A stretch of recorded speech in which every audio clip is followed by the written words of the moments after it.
Good evening, everyone.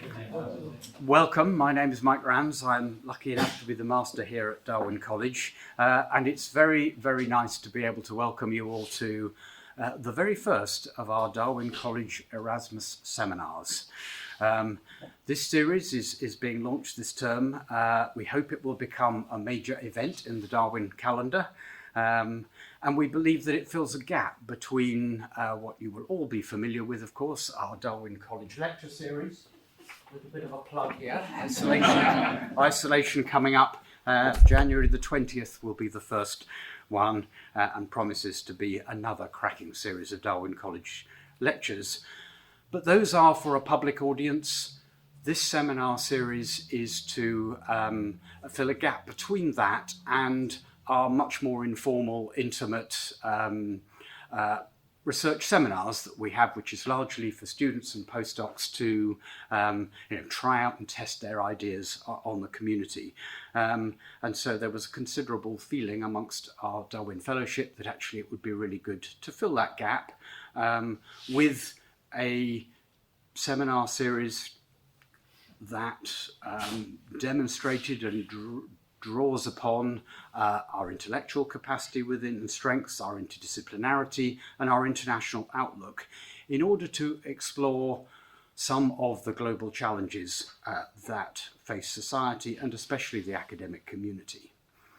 And therefore, I can think of no one better to give our first inaugural lecture, Professor Catherine Barnard. So, as I'm sure you all know, she's the Professor of EU Law and Employment Law here at the University of Cambridge. She's a Fellow of Darwin, she's a Fellow of Trinity College, and Deputy Director of UK in a Changing Europe. She was, as many of you will probably have heard, a wonderful voice of reason and clarity on both radio and television and elsewhere during the Brexit political turmoil. My goodness, more turmoil. And we're very fortunate to have her to contribute to today, but also some of you will have heard she made gave a very wonderful contribution to the symposium that was held in memory of one of my distinguished predecessors as Master of College, the late Willie Brown. So this evening, as you know, Catherine will speak on what happens when enforcement doesn't happen, Brexit, free movement, and Great Yarmouth.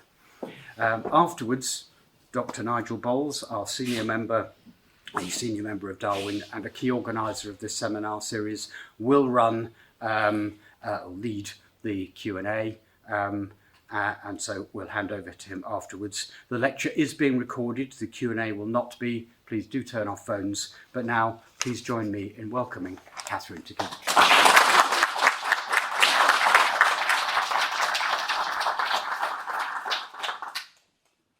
Well, thank you very much indeed for those immensely kind words. It's a great honour and privilege to be here this evening. It's perhaps apposite to be talking on the rights of EU migrant workers for the first Erasmus lecture and to talk about enforcement of employment rights in the college of your wonderful former master, Willie Brown, to whom I owe a great deal. And so I'm going to talk to you a bit this evening about some of the work that I've been doing with my colleague Fiona Costello, who's sitting over there, about looking at the experiences of migrant workers, EU migrant workers who came to the UK, and we are focusing our work on Great Yarmouth. Now, I want to tell you a story about Great Yarmouth. Great Yarmouth is probably a place that some of you may have never heard of, let alone visited. And just so you know where it is, it's there. It's there where the red arrow is. For those of you who are not British, London's at the bottom, Cambridge sort of in the middle, and we are looking at right at the far east tip of East England. For those of you who've not been there, it is a declining seaside resort. It once had a thriving tourism industry, and for those of you who were British, you might have been on the beautiful sandy beaches and tried to swim in the bitterly cold North Sea. It was at its prime in the late 19th century. Dickens wrote part of David Copperfield there, and there are some very fine Victorian Edwardian villas which once hosted theatres, concert halls, but are now sadly the homes for slot machines or closed down altogether. And there's some very good crazy golf. Now, this is a town of significant decline, a town which has been declining since the 1950s and perhaps earlier, a decline exacerbated by the arrival of cheap air travel and package tours in the 1970s to the warm sun of the south of Spain, Italy, and elsewhere. So why am I telling you this story? This is a story of EU migrant workers. This is a story of their lives living in once grand Edwardian and Victorian villas, which have been bought up and turned into HMOs, homes of multiple occupation. These are now lived in primarily by EU nationals who came to Great Yarmouth to work in the 3 Ps sector: picking, packing and plucking. In other words, they worked in local chicken factories and in local farms. They took advantage of their rights as EU migrant workers under Article 45 of the Treaty on the Functioning of the European Union and under the Citizens' Rights Directive. And these migrant workers came to Great Yarmouth in waves, broadly coinciding with the accession dates of their countries to the EU. So first came EU migrants from Portugal, including, crucially, a large diaspora of Portuguese population from Africa and Asia. And then the second wave were those who came from Central Eastern European countries, particularly Poland, Lithuania and Latvia. And finally, the so-called A2 wave, those coming from particularly Romania and to a lesser extent Bulgaria. And there is a significant Romanian Roma population in the town. Now, why did they come? As I said, they came for work. And they came for work in Bernard Matthews. For those of you who are British, you will remember the advert about Bootiful and turkey plucking. It's no longer actually owned by Bernard Matthews. It's owned by a company called Two Sisters. But if they're not working in poultry factories, they're working in and around the local farms. This is a farm very near Blakeney, which we were just discussing, Sharringtons, and this is a very cheerful Bulgarian picking absolutely delicious Sharrington strawberries. What we know about this work is labour intensive and low paid, involving long antisocial shifts. Workers are often agency workers, and many are on so-called 0-hour contracts, which mean they only work when there's work available for them. They're not guaranteed minimum amounts of work. Local population doesn't want to do this work. Local population thinks it's undesirable work, and thus the people who are doing the work are also undesirable, given, in their view, their lower educational backgrounds and attainment. So what we want to do is to understand the experience of the people who were there. What was life like for them as an EU migrant worker, both before Brexit and after Brexit? And we've been working with a charity called Gyros. Now, Gyros is a migrant support charity, and it holds drop-ins in what was the Debenham store before Debenham shut down, and it gives advice to EU migrant workers in their own language. They have Portuguese speakers, Polish speakers, and so forth. And Gyros have been really helpful to us because they've let us have access to all of their data they've collected from 2015 to 2021. And they've also facilitated access for us to meet some of their clients in focus groups. Now, just to give you a sense of Gyros's clients, you can see the predominant nationalities at the bottom, which is essentially Romanian and also Portuguese, which is the largest group. The dominant group that access advice are women. The average age is 47. It's worth bearing in mind we're not talking young migrant workers, which is the stereotype. And they rate their English skills as usually limited or very limited, and they also have very poor IT skills. And that's significant because the EU settled status scheme to which they all had to apply, all had to be done online. And that, of course, raises serious problems for them. We also undertook ethnographic research living in one of the HMOs in Great Yarmouth. When I say we, in fact, it was because I'm a very senior professor. I didn't do it myself. I asked Fiona, who did the hard work, and she lived in the HMO in Great Yarmouth and lived and recorded their experiences. That is the house that she lived in. It doesn't look bad from the outside. Until you go inside and you discover just how really rather grim it is. And that was the stairs going up to the back. There was no heating in the house, no proper electricity in the room that Fiona was living in. It was not good. Now, the HMO that I've just been talking about is on St. Peter's Road. That's St. Peter's Road. It's the most depressed street in Great Yarmouth and the poorest ward in Great Yarmouth. There are a large number of so-called supermarkets, which you can see in that picture, but the building on the left is in fact the local brothel. And I can tell you a little bit about my experiences of being dropped by the taxi outside that brothel on another occasion. So our research had a number of dimensions. We wanted to understand the sorts of problems that low-paid workers were experiencing, how the EU settlement scheme was working in practice, and most importantly, how do migrant workers sort their problems out when things go wrong? And that's the strand of the work I would like to talk to you about this evening, the experiences of migrants at work. And the story, as you may guess, is not a happy one. And this raises questions about the enforcement of rights.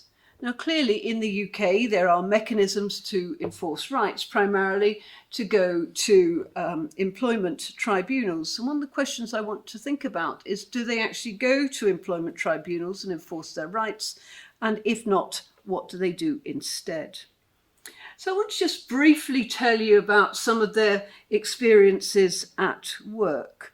Now, as you've seen, they've been working in poultry factories primarily, and what they tell us so much is about the cold and how the cold affects their hands. They all talk about the terrible pains in their hands, how their hands really suffer in the environment. They also complain about the lack of training. They're expected to learn online, and very fast. Speed is an essential skill on the fast-paced factory line. Many of the participants in our research say that the first English word they ever learnt was faster due to the demands in the factory. And this is an example, it's a quote from one of our interviewees. They never showed me what to do. Literally, I went there and there was a massive group of people, and like the supervisors coming and they go, you, line 2. So that's it. When I did that, because she pointed a finger at me, and then, okay, so what the hell am I doing? So they put a basket of potatoes and scale and boxes, and I'm like, okay, how much? 50 grams. Okay, so the first day I'm like 50, 47, faster. It's horrible. Nobody tells you what to do. And this is not by any means atypical. The other problem, and forgive me for mentioning it, but it comes up repeatedly, is that the factory staff were regularly refused toilet breaks. And this is a real issue for those working on the factory line, because they are all in PPE. You might remember the photo I showed you of them all in the PPE, and it takes some time to take the PPE off and put it back on, which is why they're denied toilet breaks. And this is a repeated issue that keeps coming up in any of the focus groups we can do. And you can imagine, if you can't go to the loo, what an effect it will have on your health. Now, all of the interviewees we saw agreed that the worst section in the factories involved lifting heavy weights. Interviewees said that they were expected to lift between 30 and 60 kilos, and these are very heavy cold turkeys and heavy bones from one area to another. And in one focus group we did, there were 6 attendees and 3 were off work with health issues due to the physicality of the work on the factory floor. The other thing that was complained about a lot was the treatment by the so-called white helmets, which are managers. One interviewee complained that a Portuguese national was promoted to a managerial role and she caused problems to the Portuguese. She causes lots of problems, discrimination. She's very strict and demeans you. They yell at you. They're calling you names. They're talking with you very bossily. They humiliate you through their attitude. And I think this is the worst humiliation ever. And these problems are compounded by very long shifts, which is tiring, especially with travel time to the factory. So this is a street in Great Yarmouth. And as you can see, this is the bus that comes and picks them up. They're all queued to get on the bus, and the bus takes them out to the factories in the countryside. It's about an hour, hour and a half to get out to the factory. And you add 3 hours travel time to a daily shift. And the repeated message is the exhaustion. One Lithuanian interviewee says it's impossible if you work 12 and a half hours plus travel. If you've got children at home and a family to look after, cook for, your brain just goes all just exhausted. And we keep hearing stories of just how terrible the exhaustion is. They also say they lose any control. You have no say. That's how you feel. You have no say. Okay, mentally it's very, very difficult. Now, what's interesting is that these issues are the issues that came out of the focus groups where people felt more able to express what was going on. But what did they go to Gyros for help with? Did they go to Gyros for help about these fundamental employment problems? What's striking, this may be a bit difficult for you to see, but what they actually went to Gyros for was actually very technical things. In particular, they went to Gyros for things like not getting pay slips, not getting holiday pay. And it's interesting to think, well, that's interesting. Why is it that what they're complaining about when they're asked directly about their experiences is one thing, but what they actually seek help for is something quite important, but still not of the fundamental nature that I've just been describing. Now, so they go to Gyros for paperwork issues, and of course if they don't have their paperwork, that has knock-on consequences for claiming benefits, for getting EU settled status. They also go to Gyros a lot for getting help with translation or for interacting with managers or trying to understand their employment rights. Now, what we notice too is that workers in 0 hours contracts, those are the contracts where you're not guaranteed any particular amount of work, are particularly vulnerable. A number of 0 hours contract workers have come to Gyros in respect of their hours of work being reduced. And this is a real problem. So give you a couple of examples here. This is someone not getting their paperwork for in order to get their holiday pay. This is an example of someone on a 0 hours contract. And on their 0 hours contract, what seems to be going on is that if you wanted to get extra hours or more hours or even just some hours in order to get your pay, you end up having to bribe the line manager in order to be given the hours to work.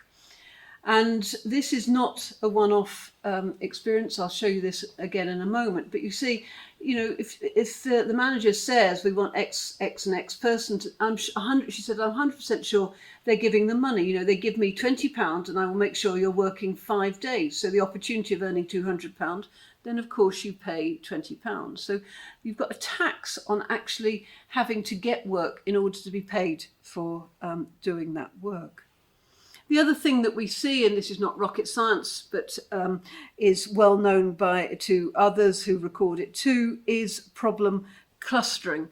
And by problem clustering, it's a particular issue for those on 0 hours contracts, is that if you don't get work, you don't get paid, you can't pay your bills, so it means you risk losing your house.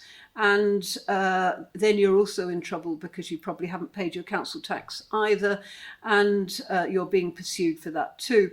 And so you can see these clustered problems, which is problems around employment, which affects your housing. If you haven't got housing, it becomes very difficult to sort out your welfare benefits, you're in debt, and you can see how things spiral out of control very quickly indeed. So the story I've told so far is, it must be said, pretty grim. But some of you might be thinking, well, hang on a sec, what about employment rights in this country? Surely they can access all of these employment rights that you hear about. Well, formally, the answer is yes.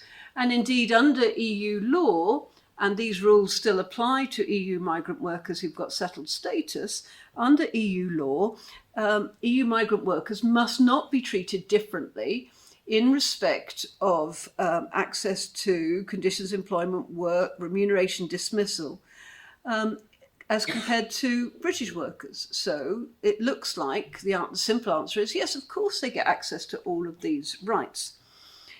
There is, of course, a particular problem, which is that these factories are populated entirely by EU migrant workers, so it's very difficult to see a direct comparator who's being treated better. But the real problem is not so much do the rights exist, to which the answer is yes, there are all sorts of rights that exist, but the real problem lies in the question of enforcement.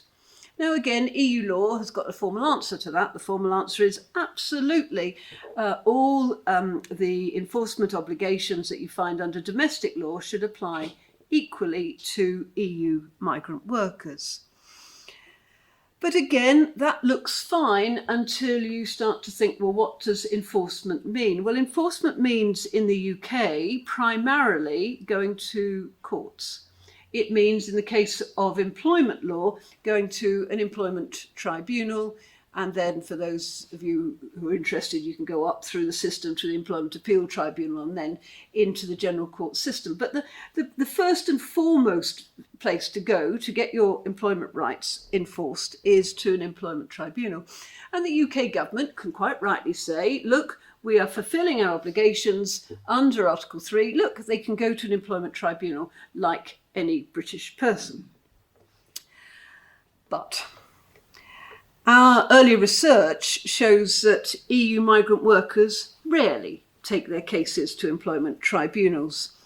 And you can see this in the data. Now, there's a lot wrong with this data. I can talk at length about the problems, but I fully accept this data is weak because when we did the first time we looked at the data, we had to go through several 100,000 cases by hand, trying to work out whether the cases involved EU nationals, and the indicators we used were not terribly robust, but they were better than not looking at all.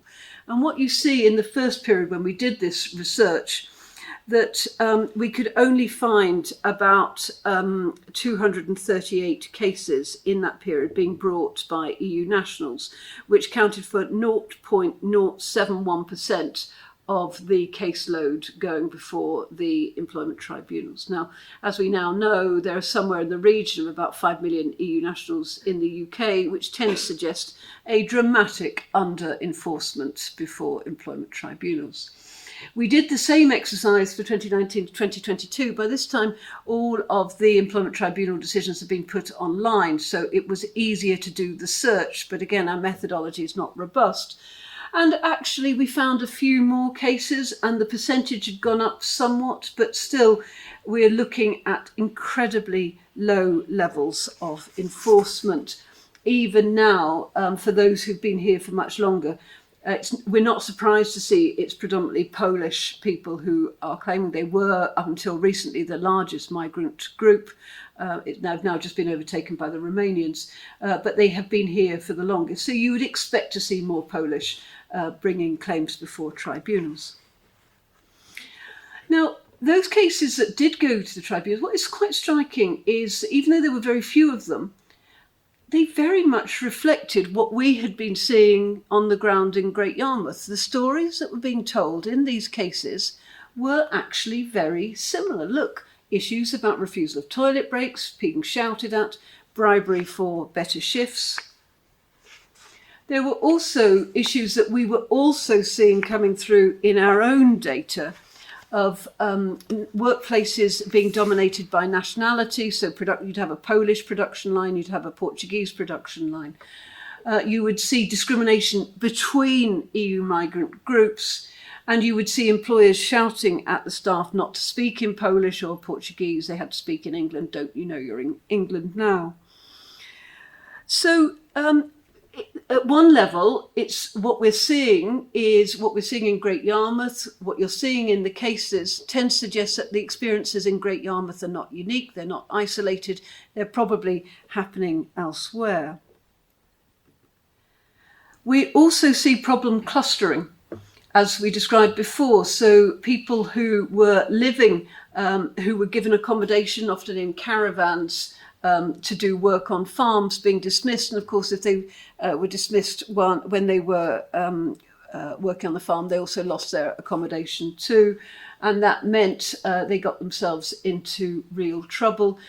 Another really terrible example of problem clustering is this case of Baran there. It was an appalling case. He'd been a chef in an Italian restaurant. He was diagnosed with cancer. And when he went back to the restaurant, which is where he lived, after he'd been treated for cancer, he discovered that all of his belongings had been packed up and thrown out of the house. He brought claims for disability discrimination, wrongful dismissal, failure to provide a written statement, failure to provide wage slips, failure to be given written reasons for dismissal and wages claims, and he won every single one. So what's interesting is when you get to a tribunal, and we've got data on this, you're actually treated very well. The problem is most people don't go anywhere near a tribunal. And the tribunal was really shocked at the way he'd been treated. So there is considerable empathy in the tribunal. But what about the problems of bringing cases to tribunals? If it's correct that you get treated well once you're there, what are the problems of bringing claims? Lots and lots of problems about procedure. Poles in particular bring with them their own legal system. So they say, well, in Poland, you've got 6 years to bring a claim. In the UK, you've got 3 months to bring a claim before an employment tribunal. So you need to get your skates on. And in the case of this particular individual, he'd actually gone and got legal advice, but the excellence lister failed to respond to most of his emails, subsequently took his money and then didn't respond to his emails, and he was out of time. In fact, he eventually did get before the tribunal, and he was treated with considerable empathy, and he was allowed to bring a claim out of time because he had been treated so badly by the solicitor and his English was so poor. Now, of course, it's not just these technical barriers, but it's also other barriers to enforcement in front of tribunals. So, as I've said, period of residence. So the longer you're here, the more likely it is you will bring a claim, probably because your English is better, probably because you're more confident about the system. But we've also seen other barriers to enforcement. What I've put there rather euphemistically is cultural expectations. There is a real fear on the part of particularly those from Central and Eastern Europe about engaging with the state in any way. And they actually feel that there is a real risk to their security of their residence in the UK if they bring an employment tribunal claim. They also bring with them their own experiences of work, that what's the point? Does it really make any difference? And then, of course, there are a myriad of practical and legal obstacles about bringing a claim. So they fear reprisals from their employers if they bring a claim. They think, although this is not proved out by the data, that there's a low chance of success. They don't know really how you actually approach an employment tribunal. So all of this emphasis on individual enforcement shows that enforcement doesn't happen. And that problem is exacerbated by the absence of trade unions in many workplaces, certainly in the ones we're dealing with, and the absence of a system of labour inspectors. And this leaves EU migrant workers, indeed all migrant workers, extremely exposed. So what I've said to you so far is that there is really a very low level of enforcement. those bringing cases faced formidable hurdles. But when there is enforcement, you do see what it very much reflects what we've seen on the ground in Great Yarmouth. But because there is such low levels of enforcement, what we're seeing is that employers are getting away with some really quite appalling conduct at work. And worse still, it goes on and on and on. There is no evidence that things are getting better for EU migrant workers. And that's why our longitudinal data is interesting, because the same issues come back time and time again, which of course means that these migrant workers are being treated very badly.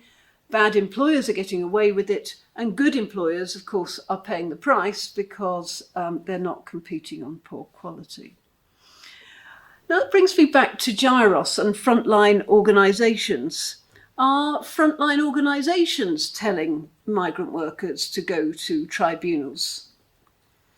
Well, the answer, at least in the case of Gyros, is basically no. They are not telling people to bring cases to the tribunals. What we've seen from the Gyros data is that there are the best part of 7,000 case notes.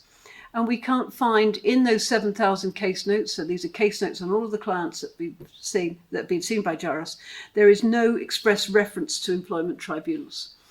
And there are 2 references to ACAS, which is the stage before you get to an employment tribunal.